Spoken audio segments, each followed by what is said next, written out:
Selamat sore para pemirsa Tipikor Sumatera TV Channel.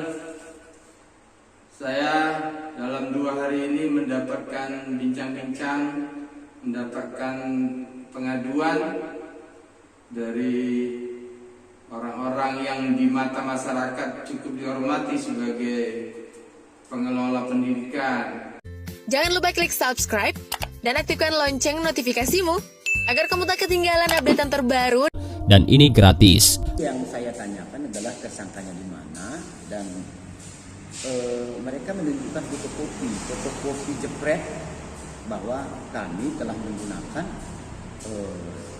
sebagai pengurus Yayasan Daun Palem untuk mengurus izin operasional sekolah. Metode setuju? Metode setuju. Ada panggilan dari Polrestabes menyatakan bahwa saya itu tersangka begitu. Saya baca itu membuat keterangan palsu. Keterangan palsu tentang? Ya itulah mengenai sekolah. Sekolah. Nah, jadi kan di situ kan ada surat pernyataan yang dikeluarkan oleh pembina dan pengurus inti yayasan, ketua dan sekretaris. Pembina untuk di sekolah metodis Pembina Yayasan Depali. Ya, Pak Robert Panggabean. Untuk sekolah metodis 7 7-12. dan 12. Jadi kan Yayasan Dapali itu kan membawahi 2 sekolah. Tidak ada dialog. Jadi kok malam itu ngapain aja? Nah, jadi apa jawaban saya yang kemarin itunya Masih diulang? Itunya dipindahkan lagi istilahnya. Bikinlah tanda tangan baru lagi, berkas baru. Hanya sebatas itu, jadilah tersangka.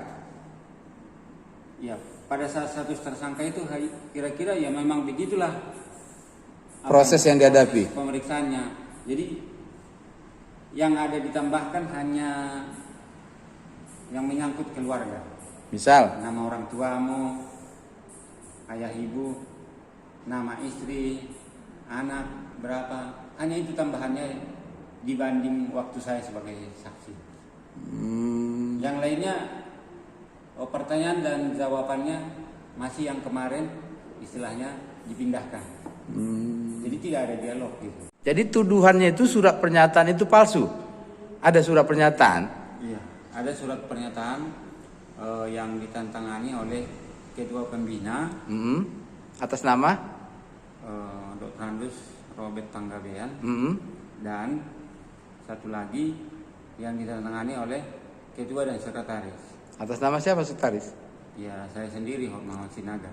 Oh, Bang Hotmawan sebagai sekretaris di Yayasan Daun Palem. Jadi ketua Pak Tunggul Sitorus. Jadi ada pernyataan dari orang pihak Yayasan Daun Palem itu disebut pemalsuan. Kira-kira semacam itu. Versi mereka. Versi pengadu. Iya, versi pengadu. Siapa yang mengadukan abang sehingga abang diperiksa sebagai saksi dan tersangka? Pimpinan jemaat sebelah, pendeta Daniel Lase. Danielis Lase sebagai pendeta Nugrah, Gereja Nugrah, Jalan Madong Lubis. Nomor 9. Jalan Madong Lubis ya. Nomor 9. Dialah pengadu yang menuduh menyangkakan kita menjadi seorang pemalsu. Pemalsu apa? Tadi dokumen. Pemalsuan dokumen gitu istilahnya. Pemalsuan, ya itulah itu. Tapi status tersangka atau saksi sekarang nih? Ya, Pemeriksaan tanggal 7 Mei kemarin. Untuk saat ini, untuk yang pemeriksaan kemarin tanggal 7, kita statusnya udah jadi tersangka. Nah, jadi kita sendiri melihatnya kaget gitu. Apa memang sudah ada bukti tambahan yang kuat Sehingga ditetapkan sebagai tersangka. Apakah Padahal ya setahu kita ya tetap begitu-begitu aja. Pemeriksaannya pun hampir sama aja dengan yang sebelumnya. sebagai waktu saksi? Iya. Tidak ada peningkatan. Tapi peningkatannya cuma status dari saksi sudah Iya. menjadi tersangka. Ya, peningkatan satu saja. Namun kalau dalam pemeriksaan justru lebih ringan yang sekarang dibandingkan kemarin. Yang Ya wajib lapor jadinya. wajib lapor, berarti penangguhan penahanan, Uang penahanan. penangguhan penahanan status. Iya. Berarti berita pemeriksaan tetap lanjut ke kejaksaan, ke pengadilan berikutnya. Nah, mereka mengaku tanpa alat bukti yang kuat. Tidak ada alat bukti yang kuat, tapi penyidik kepolisian dalam hal ini ada tertuang dalam surat panggilan ini, dalam surat pemeriksaan ini. Saya tidak perlu menyebutkan namanya. Saya juga sebagai seorang jurnalis merasa ada keganjilan.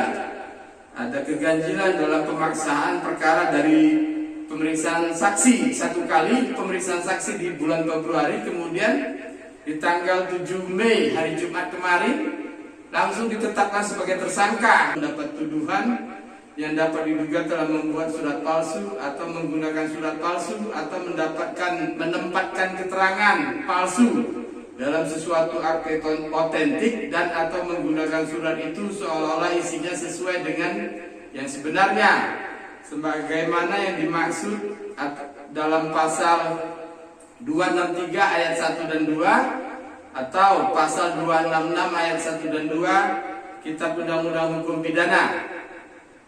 Munculnya perkara ini di kantor Polrestabes Medan akibat pengaduan dari orang yang mengaku jadi korban atas nama Daniel Lilase selaku pimpinan Jemaat Gereja GMI Anugerah di Jalan Madang Lubis nomor 9 Medan.